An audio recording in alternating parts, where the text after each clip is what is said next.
दोस्तों नमस्कार, मैं हूं देव और स्वागत करता हूं आपके अपने YouTube चैनल पे। दोस्तों अभी मैं आपको कुछ ऐसी चीज़ें दिखाने वाला हूं जो आपको बहुत तकलीफ़ देगी। ये सरकार, जो इस सरकार में बैठे लोग हैं, बेतुका ट्वीट कर रहे हैं, कुछ पेपर कटिंग्स हैं। पेपर लीक को लेकर जो SIT गठित हुई थी उसमें बहुत लोगों की गिरफ्तारी है, बहुत लोगों का नाम बता रही है SIT कि है ऐसा, लेकिन मैं आपको सार्वजनिक नाम नहीं कर सकता। मैं सारी चीज़ें अभी आपको दिखाने वाला हूँ एक सबूत के तौर पे। क्या ऐसा होना एक छात्र के साथ अच्छा है? झारखंड के छात्र बहुत परेशान हैं। विगत कितने सालों से वो परीक्षा की तैयारी कर रहे हैं इस उम्मीद पर कि हम अपने बूढ़े माँ बाप के लिए एक सहारा बन पाएंगे, लेकिन ये सरकार बस अपनी झोली भरने में लगी हुई है। और मैं इसी सरकार की बात नहीं कर रहा, पुराने भी जितने सरकार आई सबका वही हालत था, लेकिन इस सरकार में कुछ ज़्यादा हो रही है। मैं आपको दिखाता हूँ सबूत के तौर पे, ज़्यादा आपका समय न लेते हुए। सबसे पहले मैं आपको बता दूं कि यहाँ पर कुछ चीज़ें, जैसे जब एक बात हुई थी कि इंटरनेट बंद होने का, तो इंटरनेट बंद होने का एक बात हुई थी कि इंटरनेट बंद कर दिया गया, ये कोई नया चीज़ नहीं है। असम सरकार ने इसका पहले प्रयोग किया था। असम सरकार ने फिर यहाँ पर 29 सितंबर को इस चीज़ का प्रयोग, क्लास 3 का जो लेवल का एग्ज़ाम हुआ था वहाँ पर आसाम में, तो इस चीज़ के लिए उन्होंने 29 सितंबर के लिए जो आज है वो वहाँ पर टेम्पररी जो मोबाइल इंटरनेट है, डाटा सर्विस, उसको सस्पेंड किया है ताकि पेपर लीक हो तो वायरल नहीं हो। ठीक है। अब ये 29 वाला जो ये JMM का, एक JMM की तरफ से जो JMM जामताड़ा ट्विटर के लिए जो ये ट्वीट कर रहे हैं, बस कल की बात है। ये काफ़ी अच्छा लगा कि हेमंत बिस्वा जी आप हमारे नेता जी से प्रेरणा, हेमंत सोरेन से प्रेरणा ले रहे हैं।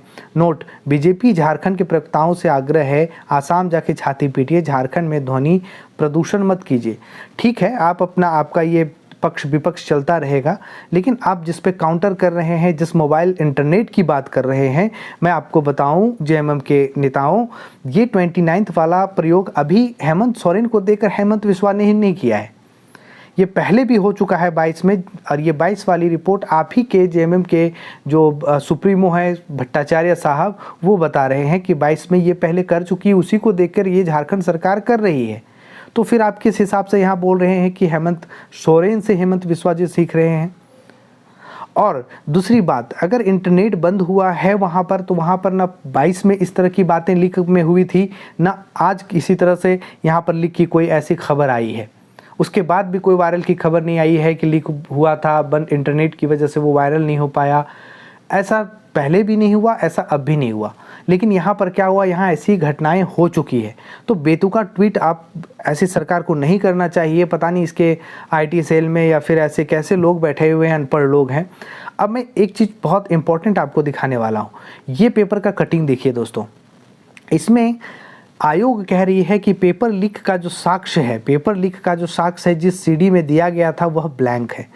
अब ये ब्लैंक है तो या तो साजिश है या तो सच है। अगर सच होती है तो हमारे तरफ से जितने भी प्रतिनिधित्व कर रहे हैं वो सब गलत है, जो कि सबके सामने हुआ है तो वो गलत नहीं हो सकते हैं। और ये ब्लैंक है तो ब्लैंक किया गया है, तो स्पष्ट तौर पे आप समझ सकते हैं कि इसको कैसे ब्लैंक करके, इसको चीज़ों को खारिज करके, और ये चीज़ें आपकी जो है मतलब सरकार इस चीज़ को दरकिनार कर रही है कि किसी तरह का कोई गड़बड़ी है, वो हर प्रूफ मिटाने की कोशिश कर रही है सरकार। लेकिन छात्र और यहाँ के युवा, यहाँ के शिक्षकगण इस बार मन बना चुके हैं कि ये सरकार को उखाड़ फेंकेंगे अगर हमारी मांग पूरी नहीं हुई तो। ठीक है, सरकार से प्रॉब्लम नहीं है, आपकी नीयत से प्रॉब्लम है। आप अच्छा काम कीजिए, आप ही को फिर वोट मिलेगा। यहाँ पर देखिए कुछ इंपॉर्टेंट बात है, इस पेपर के कटिंग को लेकर ये बाबू साहब जो हैं JMM वाले, इन्होंने एक ट्वीट कर मारा यहाँ पे। ठीक है, इस पेपर कटिंग को लेकर ट्वीट कर मारा कि ये CD भाजपाइयों का दिमाग किसने भेजा। 11वीं JPSC में सबने देखा कि कैसे फर्जी तरीके से पेपर लीक का वीडियो बनाया गया और बाद में सच्चाई सामने आई। वह आज तक उन फाइटर परीक्षार्थियों के माफ़ीनामे आयोग में पड़े हुए हैं। ठीक है, कुछ एक दो केस ऐसे हो जाते हैं, लेकिन इसी में कुछ कोने में लिखा हुआ था, आपको पढ़ना चाहिए था। इस पेपर कटिंग को लेकर ये ब्लैंक है, ये ब्लैंक है कि नहीं है, ये तो अब तो CID को सौंपना चाहिए कि ये ब्लैंक कैसे हो गया। ऐसे तो है नहीं कि यहाँ से जितने भी प्रतिनिधित्व कर रहे थे सब ब्लैंक दिए होंगे। अब ये तो अब सीबीआई का मैटर होता है, सीबीआई को सौंपना चाहिए ये मैटर। लेकिन इसी कोने में एक मैटर है जो ये बाबू साहब देखे नहीं और ट्वीट कर डाले, बड़े बड़े अक्षरों मोटे अक्षरों को देखकर ट्वीट कर डाले। यहाँ पर आप देखिए क्या है कि जिस जेएसएससी में ब्लैंक सीडी की बात की जा रही है और उनकी ये दुहाई दे रहे हैं, उसी जेएसएससी के पत्र में अशुद्धियों की भरमार है। जो नोटिस निकली हुई थी, आपकी जो नोटिस निकली हुई थी अभी हाल फिलहाल, उसमें बताया गया था कि कोचिंग का अच्छे से स्पेलिंग नहीं लिखा गया। 26 सितंबर 2024 के जगह पे 26 सितंबर 2027 कर दिया गया। इतनी गलतियां एक नोटिस में, वो भी गवर्नमेंट नोटिस में होती है, उसको लेकर सरकार नहीं बोलती है कि आयोग ने ये गलती की है। लेकिन एक पेपर में कटिंग छपा और ब्लैंक सीडी बता रही है जेएसएससी, इसको लेकर बहुत मजे से वे ट्वीट कर रही है। दूसरी बात आप यहीं पर देखेंगे मेरे प्यारे दोस्तों, मैं आपको दिखाता हूं यहाँ पर क्या है। आप इस कोने में ध्यान से देखिएगा, इस कोने में ध्यान से देखिएगा कि पेपर लीक के 3 राज्यों का गिरोह है शामिल। इसमें जो एसआईटी गठित हुई थी डीएसपी अमर कुमार पांडे के नेतृत्व में, इसमें पेपर लीक में झारखंड, बिहार, उत्तर प्रदेश के जितने भी गिरोह शामिल हैं ये बता रहे हैं। कुछ सरगना का इन लोगों ने पहचान कर उसकी गिरफ्तारी भी किया गया है, ये बता रहे हैं। लेकिन बोल रहे हैं कि पेपर लीक के सरगना की पहचान कर ली गई है, लेकिन उसके नाम का खुलासा नहीं किया जा सकता। उसकी गिरफ्तारी कभी भी हो सकती है। क्यों नहीं नाम का खुलासा किया जा सकता? जब आपके पास प्रूफ है, आपने पकड़ रखा है, आप उसे गिरफ्तार कर सकते हो, आप सब कुछ आपके पास है, तो क्यों किसी का दामाद बनाना है उसे? उसका रेपुटेशन खराब हो जाएगा। तो ऐसे लोगों का नाम बचाकर आप क्या करना चाहते हैं? किस गिरोह को आप बचाना चाहते हैं? किस गिरोह को बचा रही है सरकार की ऐसे लोगों का नाम स्पष्ट तरीके से सामने नहीं आने देना चाहती है? तो यही एक बातें हैं जो पूरी तरह से कल का जो 30 तारीख को होने वाली है, इसको पूरी तरह से सरकार लगी हुई है कि कैसे इस मैटर को कुचला जाए, कैसे इस मैटर को दबाया जाए। लेकिन यहाँ पर छात्र चट्टानी एकता का परिचय दे रहे हैं और किसी भी तरीके से वो लोग रुकने वाले नहीं हैं।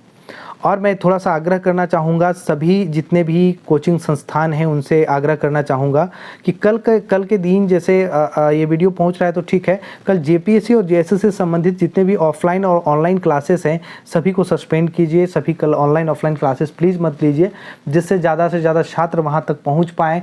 और जो नहीं पहुँच पा रहे हैं किसी भी कारण से, हालाँकि आपको पहुँचना है, आप एक गलती करेंगे तो आपकी लाइफ ख़त्म होगी, साथ साथ आपकी आने वाली पीढ़ी का। क्योंकि आप अगर जेएसएससी सीजीएल जैसा एग्ज़ाम दे रहे हैं तो आप पैसे वाले घर से, बहुत पैसे वाले घर से नहीं है कि आप भी बैठ के खाएंगे और आपकी अगली पीढ़ी भी बैठ के खाएगी। बिल्कुल आप अपना नहीं, अगर आज आप ठीक नहीं करते हैं तो आपकी आने वाली पीढ़ी भी ऐसे ही करेगी, ऐसे ही रोड पे उसे भी धरना प्रदर्शन करना होगा, ऐसे ही लड़ना होगा। तब आप अब भी परेशान हैं, तब भी आप अपने बच्चे को देखकर तब भी परेशान रहेंगे। तो बार बार के झंझट से ना एक ही बार इसको ख़त्म करते हैं हम लोग। चलिए, तो ये थी जो जेएमएम को कुछ पता नहीं कैसे कैसे ये लोग नेता रखते हैं, कैसे इनके आईटी सेल वाले भी हैं, कुछ अच्छे से पता नहीं करते और यहाँ पर ट्वीट पे ट्वीट दिए जाते हैं लोग। ठीक है, तो ऐसी है ये सबसे बड़ी साजिश। मैंने बताया ना, ये सबसे बड़ी साजिश है। ये कैसे हो सकता है? अगर ये कोई ऐसे नेता जो टीचर्स या नेतृत्व करने वाले के हाथ में अगर ये वीडियो लगता है या फिर कटिंग होता है तो प्लीज़ आप इस चीज़ को लेकर मामला ज़रूर उठाएंगे। ये ब्लैंक है नहीं तो ब्लैंक कैसे इसको बताया जा रहा है?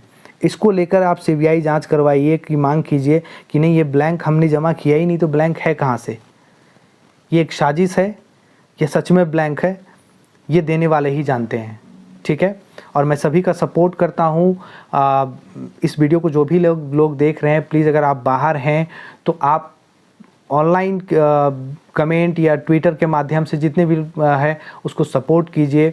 जिस तरह से भी आपसे सपोर्ट मांगा जा रहा है, फिनेंशियली भी 150-200 करके आप ज़रूर कीजिए, क्योंकि अनिश्चितकालीन धरना ये जो होने वाली है, इससे आपके जीवन का एक बहुत बड़ा बदलाव होने वाला है और घर बैठे कुछ नहीं होने वाला है। घर बैठे कुछ नहीं होगा, थोड़ा सा मेहनत करना होगा जिससे आपका और आपके जनरेशन का भविष्य सुधरेगा। चलिए, इसी के साथ मैं आपसे इजाज़त चाहता हूँ और चैनल से जुड़े रहें। धन्यवाद।